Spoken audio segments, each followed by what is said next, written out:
La percepción. La percepción. La percepción es un proceso cognitivo, es decir, de conocimiento, de una forma de conocer el mundo. Los objetos y la experiencia perceptiva. Pueden diferenciarse tres elementos relacionados con la percepción: los objetos y las realidades ambientales, que son aprendidos por los sentidos y que constituyen el estímulo distal. El estímulo distal significa el objeto de estímulo. El concepto de objeto es muy amplio y abarca tanto formas como colores, brillo, velocidad, movimiento y reposo. El patrón de estimulación, que se refleja en los receptores sensoriales específicos, por ejemplo la retina o el estímulo proximal, que no coincide exactamente con el estímulo distal. En efecto, el estímulo proximal depende de la naturaleza de los receptores sensoriales y de su capacidad para captar un determinado tipo de estimulación.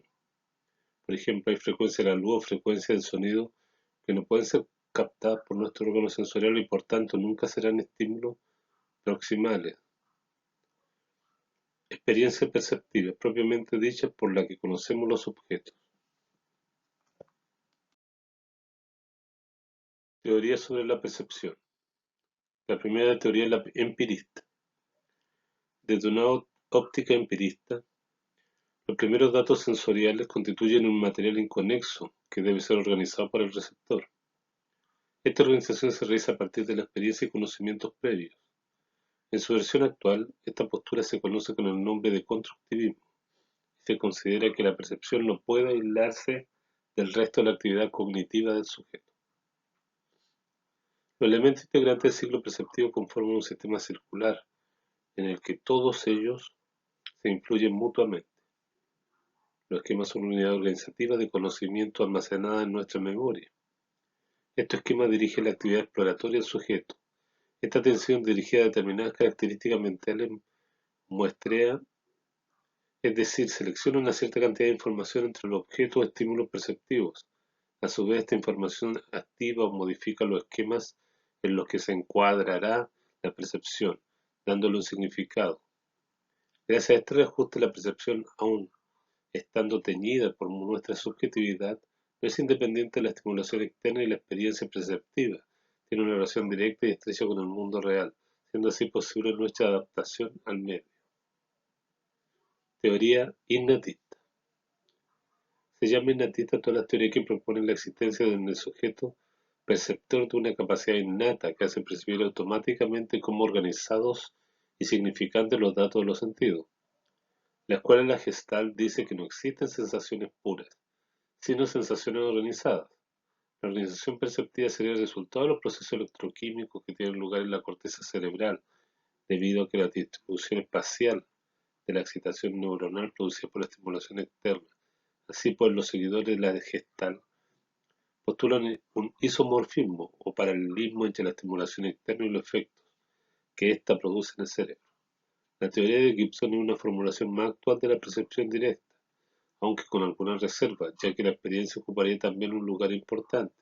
Para Gibson, la estimulación visual está estructurada por el conjunto de superficies del medio, por lo que no es necesaria una labor de estructuración por parte del perceptor, ya que estas son directamente aprendidas por el sistema visual.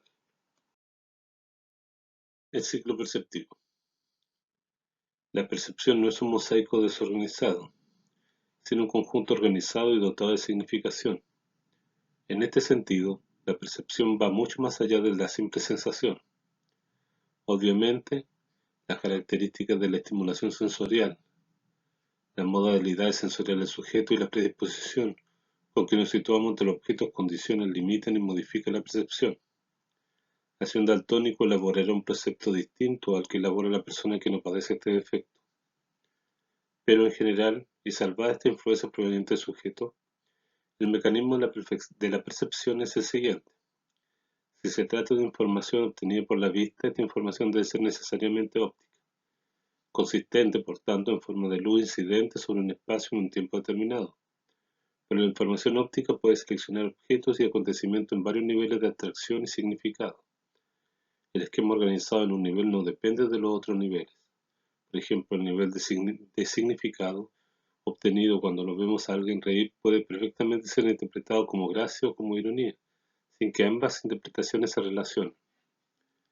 El diagrama propuesto por Neisser muestra que la percepción es un ciclo y no un proceso lineal. El inicio de este ciclo no puede determinarse, puede empezar en el objeto que se muestra, en el esquema mental o en la actitud inicial exploratoria del sujeto. A continuación, algunos textos sobre la percepción. El primero de Leonardo da Vinci se llama Aforismos y habla sobre los sentidos. Los 5 sentidos son la vista, el oído, el tacto, el gusto y el olfato.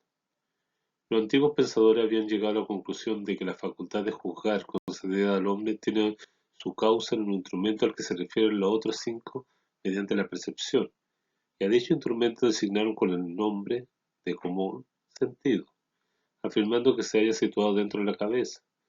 Le aplican este nombre de común sentido solo porque él es el juez común de los otros 5 sentidos, a saber, vista, oído, tacto, gusto y olfato. El común sentido entra en acción mediante la percepción, que se halla entre ella y los sentidos. La percepción es excitada por las imágenes que le envían los instrumentos superficiales, es decir, los sentidos, colocados entre las cosas exteriores y la percepción y actuados a su vez por los objetos. Los objetos también mandan sus imágenes a los sentidos. Los sentidos las transfieren a la percepción, es tal como un sentido y de allí pasan a la memoria, en la cual permanecen más o menos según la importancia o poder de cada uno. El segundo texto corresponde al código de Hammurabi y ustedes lo deben haber escuchado porque comúnmente se llama el ojo por ojo. Habla sobre la percepción y la cultura. Si un hombre acusa a otro hombre y le imputa un asesinato, pero no puede probarlo, su acusador será ejecutado.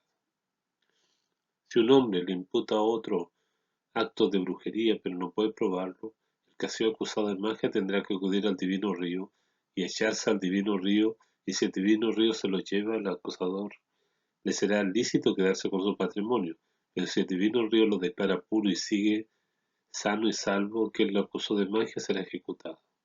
El que se echó al río se quedará con el patrimonio de su acusador.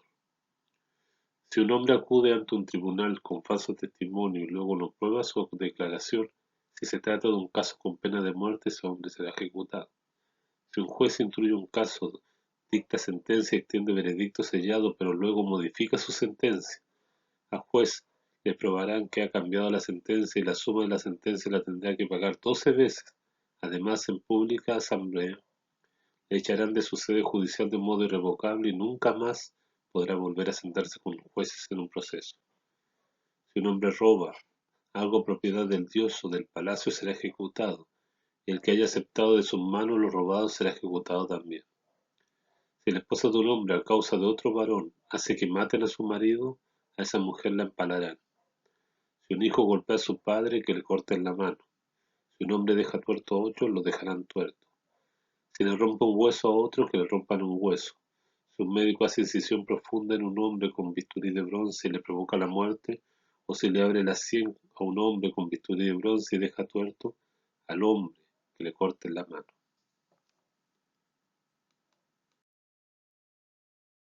Principio de la percepción.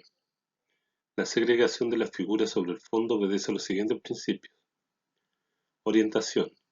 La organización es más fácil en la dimensión horizontal y vertical. Tamaño relativo. El área más pequeña se convierte más fácilmente en figura y el área más grande en el fondo. Áreas envolventes y envueltas. Las primeras tienden a convertirse en fondo mientras que las segundas se constituirán en figura. Densidad de energía se concentra en la figura. Simplicidad. La distinción entre figura y fondo se realiza del modo más simple posible. La ley de la pregnancia. Hace referencia a que ante un campo estimular complejo, la forma percibida y los estímulos tienden a organizarse de manera que obtengan el mayor grado de definición, organización, coherencia y perfección. Aunque el dibujo no sea perfecto, ni esté acabado, ni resulte enteramente coherente con la realidad, nosotros tendemos a percibirlo como perfecto, acabado y coherente. Para nosotros, tiende a representar la forma completa y perfecta, que seamos conscientes de su incompletud e imperfección.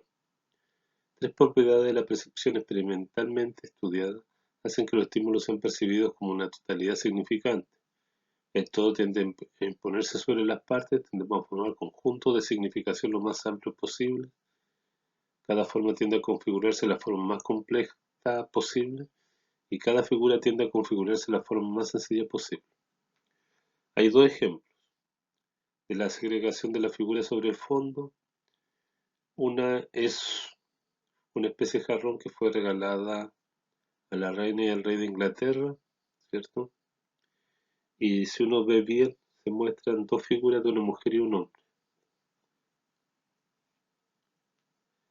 La otra, que corresponde a la ley de la pregnancia, con como puntitos, hacen la cara de Einstein.